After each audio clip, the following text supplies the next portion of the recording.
My lords and members of the House of Precepts, today is a very important day as we gather the first Parliament of the United Royal Precepts of the Principality and Kingdom of Paradise Valley. First off, I would like to welcome all of you here today.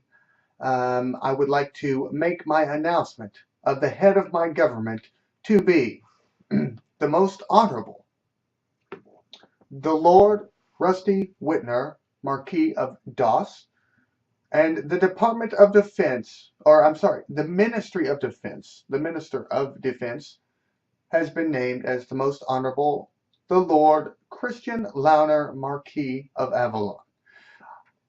Within the first 30 days, we had gained 3 extensions of precepts into Paradise Valley through treaties of acquisition. We have gained the precept of Princeville, Avalon, and Doss. We welcome them into the folds. Now, things are different than the republic to which we are accustomed to. In the monarchy, Parliament will only gather whenever somebody goes up to the Prime Minister with an idea, and then the Prime Minister, Lord Rusty, will summon Parliament to meet, and he will proceed over it. Now, for this first session, I will do so in order to get things rolling. But after we vote on, or after Parliament makes decisions on what I am about to announce that my government is going to bring out this year, then the Lord Rusty will, I apologize, I'm a little distracted here, trying to figure out this webcam software. Lord Rusty will continue and be the one that gathers Parliament. So you go to Lord Rusty Whitner, the Prime Minister, you submit your ideas to him in writing, and he will summons Parliament. Okay? Now, the first thing that we're going to look at is constitutional amendments. Okay? Just some minor changes, a lot of minor changes, such as changing in the monarch section, changing that word to monarchy. Also, my government is proposing removing the deputy prime minister completely. We don't need a deputy prime minister. It is royal prerogative to appoint the prime minister, so there does not need to be a deputy prime minister. If the prime minister needs replaced, then they are simply appointed by the sovereign or the regent. Secondly, under the coronation, just a few things have been changed and corrected on that.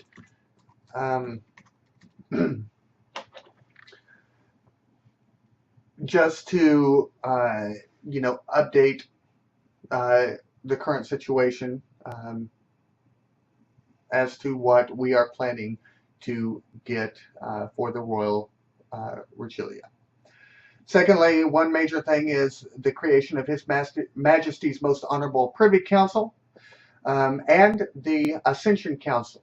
As part of this, it requires that marriage within 6 persons next in line to the succession of the crown be approved by the sovereign and also announced to the Privy Council. That way, royal marriages, the crown is passed hereditarily, and therefore royal marriages are of utmost importance, especially to the subjects.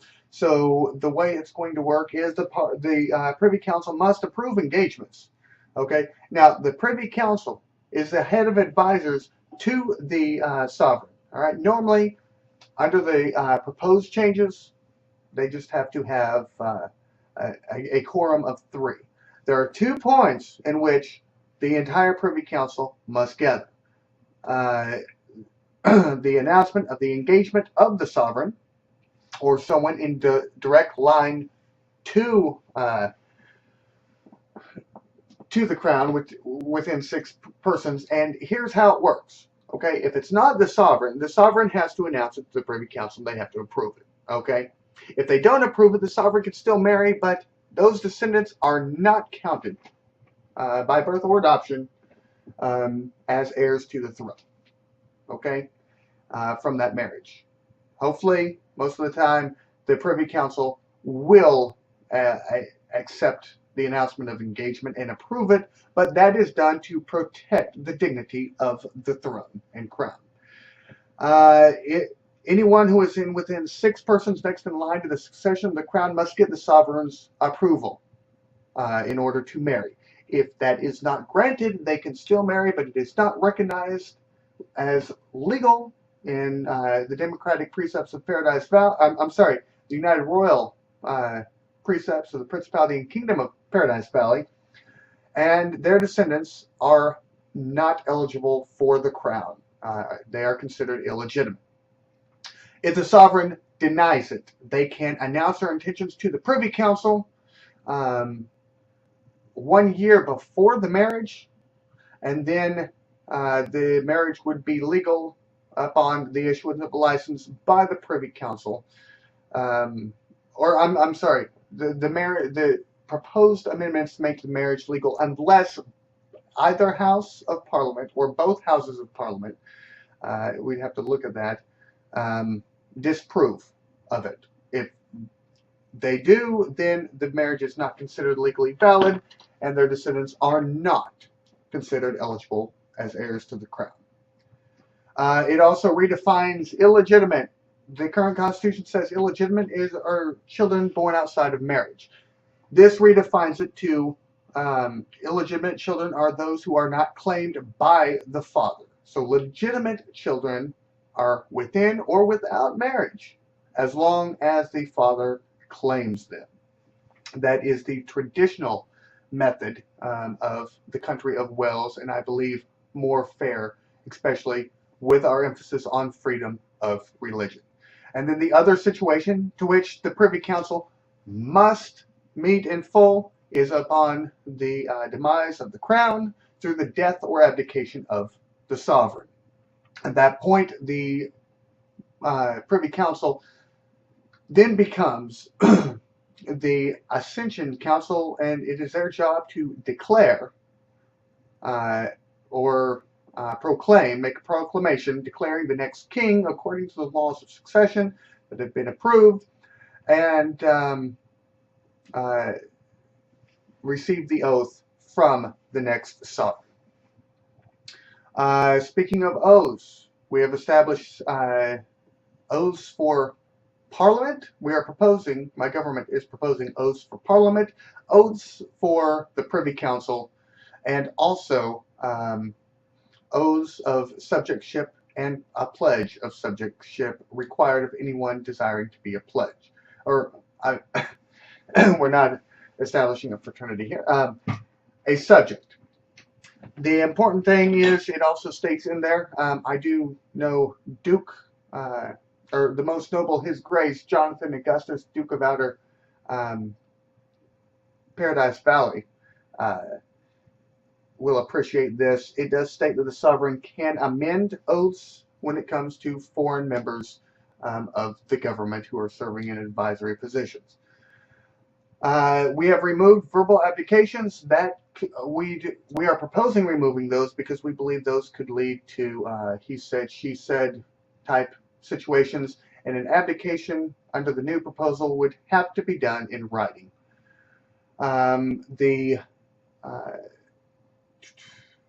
The proposed changes also suspend Parliament until we gather 100 citizens. All right. And the Privy Council acts as Parliament until that point, since no use doing elections with approximately 10 subjects. Secondly, it allows royal proclamations. Royal proclamations, in addition to royal decrees and royal edicts, are proclamations that only the sovereign can issue that specifically have to do with issues constitutionally considered a royal prerogative, such as treaties and so on. So it creates a third type of decree, edict, or whatever, which is called the Royal Proclamation.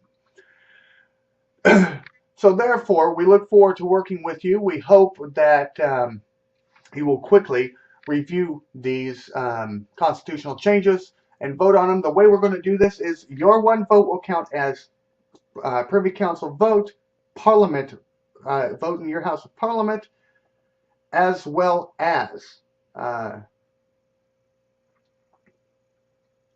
sorry, I had a distraction here, as well as a vote as a subject, such as required for amendments. House of House of Precepts is not required because we have nobody elected to the House of Precepts. Well, actually, I guess you guys are members of the Senate of Lords and the House of Precepts, so it'd just be a parliamentary vote. Another thing that my government is proposing, you will need to review the royal decree that reorganized precepts and regions and created the duchies of Inner and Outer Paradise Valley, as well as commissioned a coat of arms and did other things. It will be in the packet, such as establishing the national anthem and so on. You will also need to affirm my proposed succession list, which I am proposing only be permitted from adopted brothers and sisters, and also biological brothers and sisters of the sovereign, whole, with no difference, but whole brothers coming before half brothers and sisters. That will be in the packet as well.